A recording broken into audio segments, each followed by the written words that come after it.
Olá pessoal, professor Felipe aqui para mais uma aula de História, dessa vez a correção do capítulo 2 da apostila do nono ano, História, Aprende Brasil. Vamos falar do capítulo que vai da Belle Époque à Primeira Guerra Mundial, a Grande Guerra Mundial como era conhecida naquela época, tá certo? Até porque durante a Primeira Guerra Mundial ninguém sabia que existia uma segunda, tá certo? Então por isso se chamava de a Grande Guerra, que era a mais importante, a mais destrutífera, a mais mortal e que envolveu o maior número de países até aquela data, tá bom?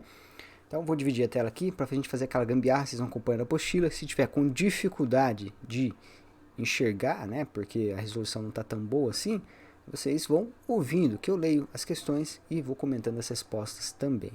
Uma coisa importante, isso aqui não é aula. Se você precisa de uma explicação mais aprofundada sobre o assunto, tem vídeo aqui no canal com a aula desse assunto, ou melhor, com as aulas, tá? Que foram divididos os assuntos aqui, tá certo? Outra coisa importante. Por que não põe escrito a resposta? Porque eu não quero que vocês copiem, eu quero que vocês pensem. Então eu estou comentando as respostas aqui. Estou dando as respostas oralmente, digamos assim. Então vocês podem ouvir, colocar com as palavras que eu falei, ou colocar com as minhas próprias palavras, mas eu quero um esforço de raciocínio aqui, tá? É correção, não é cópia, beleza? Então vamos dividir a tela agora e partir para a correção.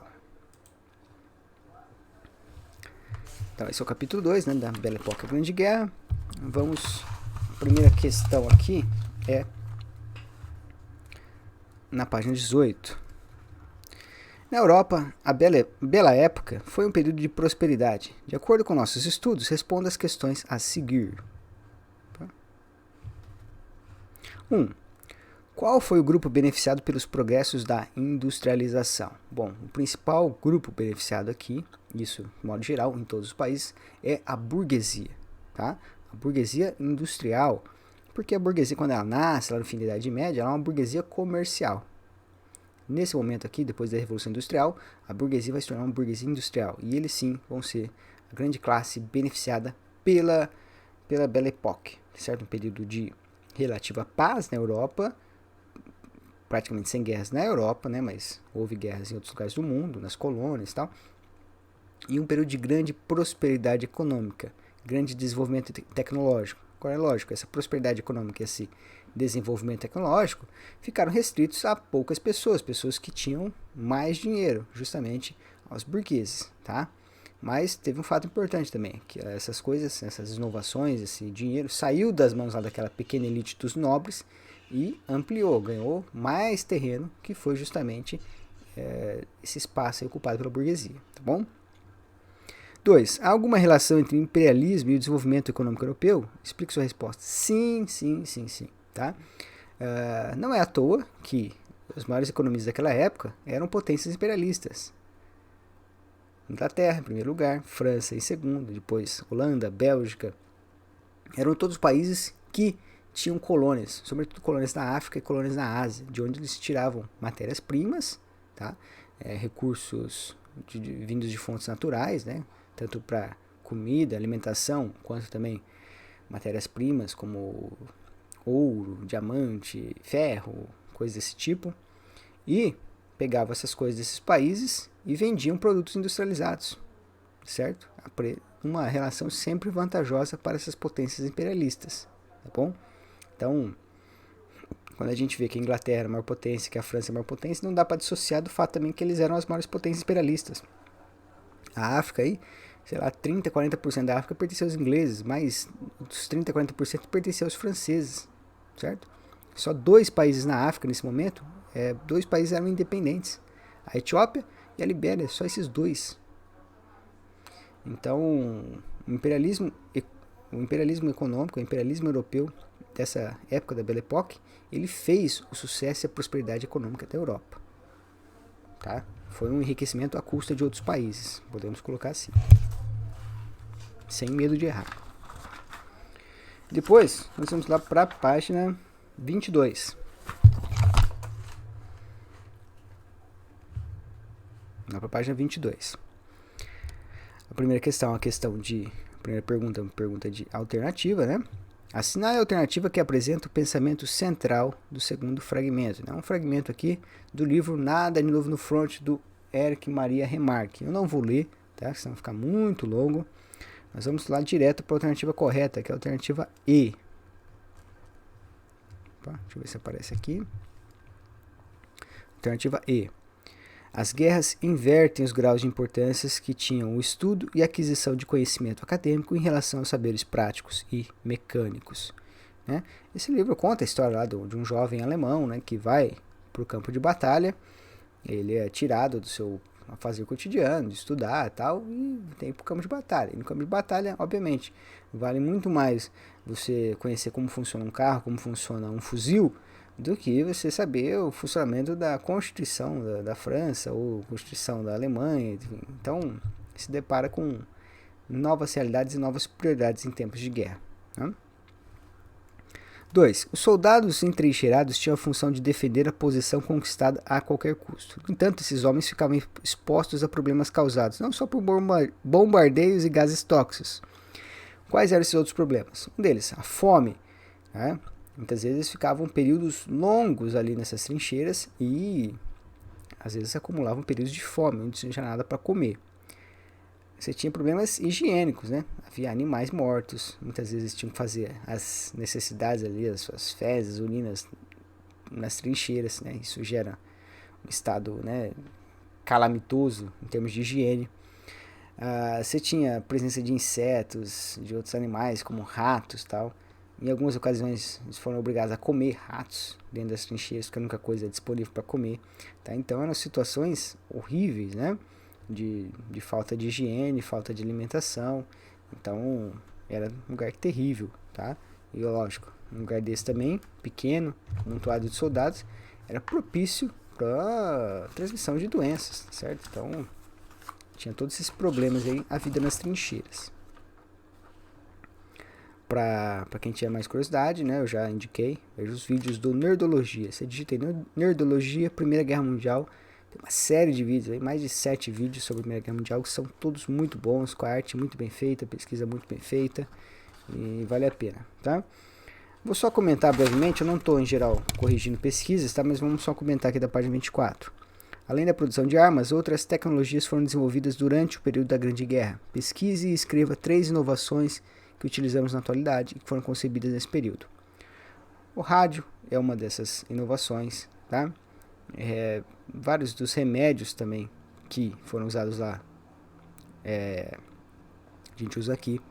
A aviação, ela foi extremamente desenvolvida, né? Ela não foi inventada aqui durante a Primeira Guerra Mundial, mas os protocolos de aviação, padrões de reconhecimento, tudo, a guerra ajudou muito a desenvolver a aviação, tá? Então, aviação, controle de tráfego aéreo, várias dessas coisas foram desenvolvidas ali. Além disso, coisas da tecnologia mesmo avançaram bastante. Os carros avançaram bastante, os motores avançaram bastante, as bombas, né? O rádio, como eu disse, e várias coisas foram inventadas para uso na guerra e depois foram popularizadas, né? Depois, nós vamos ir para página 28. Ó. Esse vídeo vai sair bem mais curto que o primeiro, né? Mas não é culpa minha, é culpa da divisão de conteúdos aí que a gente tem na apostila, beleza? Deixa eu ajeitar aqui. Bom, página 28 é a última desse capítulo 2. Qual é a relação entre o imperialismo e a Grande Guerra? Bom, a relação ela é total. A Primeira Guerra Mundial é conhecida como choque de imperialismos. Então, você tinha potências imperiais que disputavam espaço tanto na Europa quanto nas colônias. E, em algum momento, essa disputa por espaço gerou rusgas, né? Gerou, digamos, da faísca, virou fogo e virou incêndio, que foi a Grande Guerra. Então, a relação, ela é, digamos, coloca assim, a relação entre imperialismo e Grande Guerra é uma relação de extrema proximidade, inclusive uma relação de causa e consequência para muitos autores, tá? A Grande Guerra é conhecida como choque de imperialismos. 2. A política de alianças e paz armadas foram consideradas 2 causas que levaram à inclusão da Grande Guerra. Elabora um conceito para cada um desses 2 termos.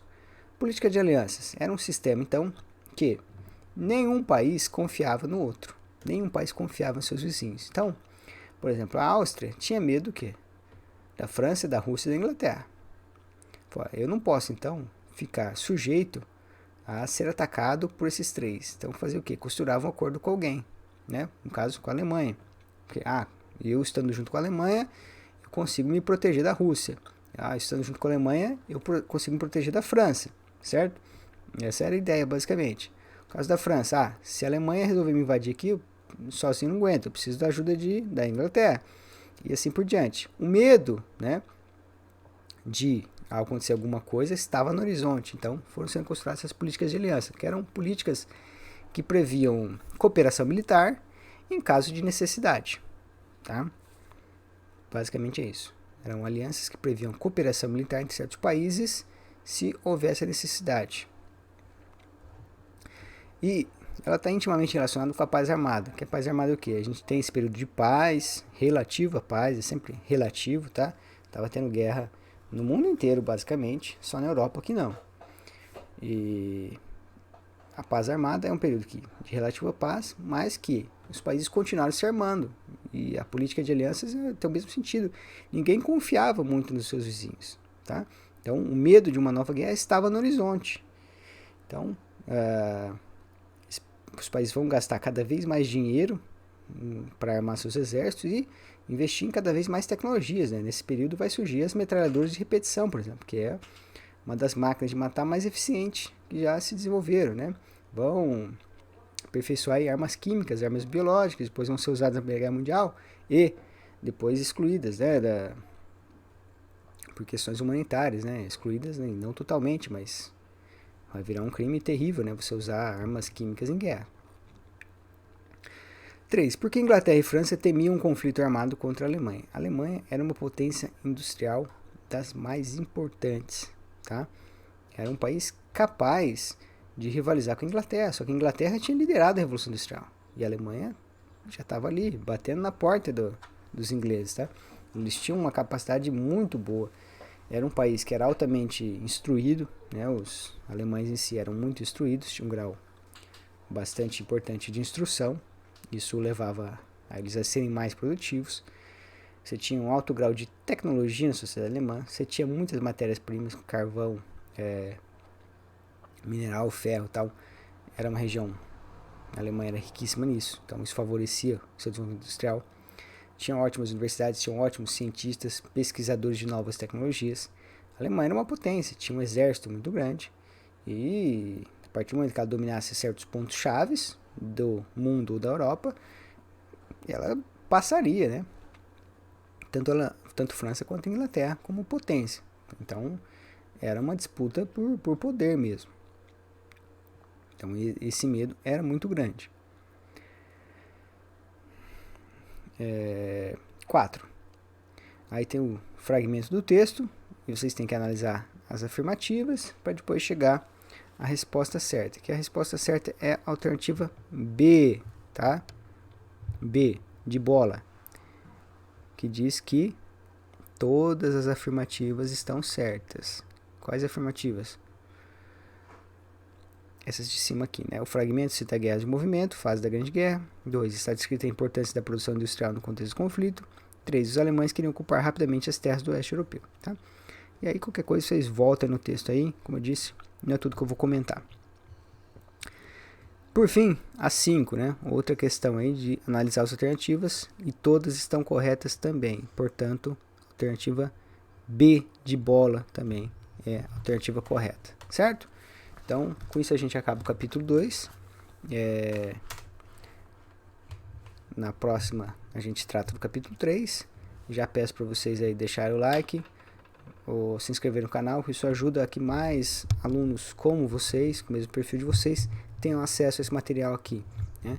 Peço para que vocês também compartilhem com os colegas de vocês que precisam colocar as apostilas em dia, que precisam fazer as correções, certo? Porque assim a gente ajuda, né, ao fazer o algoritmo do YouTube a entregar esse conteúdo para mais pessoas que precisam, né? A gente sabe que tem muita gente que precisa desse apoio aqui nos estudos, mas os números nossos ainda estão muito pequenos. Então a gente precisa fazer esse movimento de dar like, compartilhar, curtir, para fazer os conteúdos chegar a mais pessoas, beleza? Fico por aqui então e até o próximo vídeo.